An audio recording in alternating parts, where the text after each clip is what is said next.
नमस्कार, आप देख रहे हैं न्यूज प्लस 21। मैं हूं आपके साथ ललिता चक्रधारी। खबर है मुंगेली से। नगर पालिका परिषद मुंगेली में मवेशी बाजार में लाखों रुपए के घोटाले में जांच शुरू हो गया है। अनिल तंबोली की शिकायत पर थाना सिटी कोतवाली में एफआईआर दर्ज कर लिया गया है। जांच के दौरान संलिप्त लोगों के नाम आने पर उनके खिलाफ भादवी की धारा 420, 408 व 34 के तहत कार्रवाई करने की जानकारी पुलिस अधीक्षक प्रार्थी अनिल तंबोली ने 14 अगस्त 2023 को थाना सिटी कोतवाली मुंगेली, कलेक्टर मुंगेली व नगरीय निकाय विभाग के उच्च अधिकारियों के पास एक लिखित शिकायत कर मवेशी व बकरी बाजार मुंगेली में अनियमितता की शिकायत दर्ज कराया था। अनिल तंबोली ने बताया कि बकरी बाजार और मवेशी बाजार मुंगेली में पशु पंजीयन फीस की वसूली कर अधिकारी कर्मचारियों द्वारा भारी अनियमितता किया जा रहा है।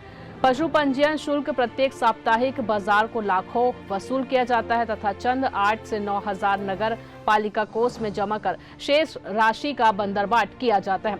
2017 से मवेशी तथा बकरी बाजार के पंजीयन शुल्क वसूली का ठेका पद्धति बंद कर अधिकारी, कर्मचारी और अनेक लोग शासकीय राशि का गबन कर रहे थे।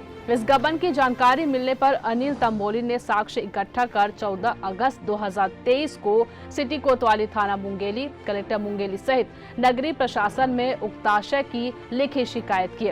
शिकायत के आधार पर एसडीएम मुंगेली को जांच के लिए मामला भेजा गया है। बता दें, एसडीएम ने टीम गठित कर मामले की जांच कराया, लेकिन स्पष्ट प्रतिवेदन प्रस्तुत नहीं करने के बाद 20 दिसंबर को थाना सिटी कोतवाली मुंगेली में अनिल तंबोली से पुनः एक लिखित शिकायत लेकर एफआईआर दर्ज किया गया तथा मामले की विवेचना शुरू किया गया। पुलिस अधीक्षक चंद्रमोहन सिंह ने बताया कि थाना सिटी कोतवाली मुंगेली में उक्त मामले की शिकायत के आधार पर एफआईआर दर्ज कर लिया गया। फिलहाल 420, 408 व धारा 34 के तहत मामला दर्ज कर विवेचना शुरू कर दिया है। जांच जैसे जैसे आगे बढ़ेगी उक्त मामले में संलिप्त लोगों का नाम आता जाएगा, उनके खिलाफ मामला पंजीबद्ध किया जाएगा। साथ ही पुलिस अधीक्षक ने बताया कि इस मामले में धाराएं जांच के बाद और भी जोड़ा जाएगा। ये नगर पालिका में जो मवेशी खरीदी बिक्री में कुछ अनियमितता बरती गई थी, तो उसके खिलाफ शिकायत हुई थी। उसमें कुछ डॉक्यूमेंट्स लगाए गए थे। उन डॉक्यूमेंट्स के वेरिफिकेशन के लिए जिला प्रशासन को सौंपा गया था। उन्होंने जांच करने के बाद उन डॉक्यूमेंट्स को सही वेरीफाई कर दिया है और उसके चलते हमने एफआईआर दर्ज की है। उसमें आईपीसी की धारा 420 जो कि धोखाधड़ी और 408 जो कि अमानत में खयानत से रिलेटेड है और 34 यानी एक से ज़्यादा लोगों के खिलाफ ये धाराएं लगाई गई हैं और मामला दर्ज किया गया है।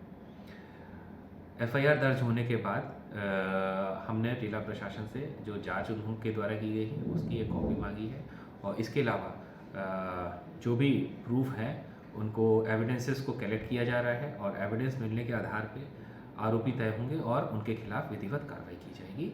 और इसमें प्राइमा फेसी जिस हिसाब से लग रहा है, इसमें हो सकता है कि और भी धाराएं विवेचना के दौरान जुड़ेंगी। पालिका परिषद मुंगेली के द्वारा पशु पंजीयन फीस वसूली में भारी अनियमितता बढ़ती जा रही थी, जिसकी जानकारी मुझे होने पर मैंने सूचना के अधिकार के तहत नगर पालिका परिषद मुंगेली से कुछ जानकारी हासिल की।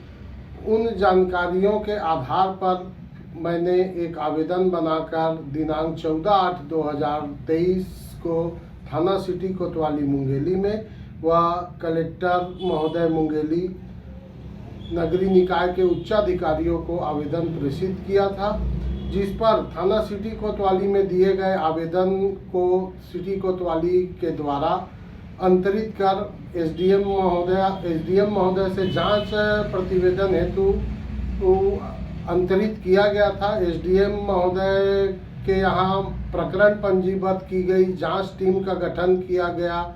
इन सभी तथ्यों के पश्चात भी कोई स्पष्ट प्रतिवेदन प्रतिवेदित नहीं किया गया था।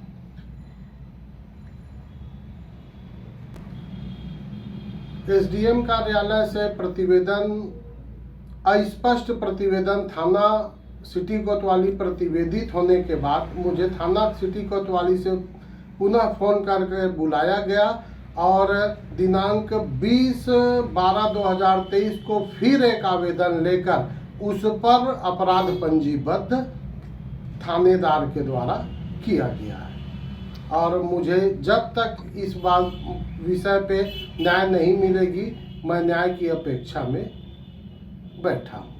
लगातार खबरों से अपडेट रहने के लिए बने रहिए न्यूज़ फर्स्ट 21 पर, आपके हक की बात।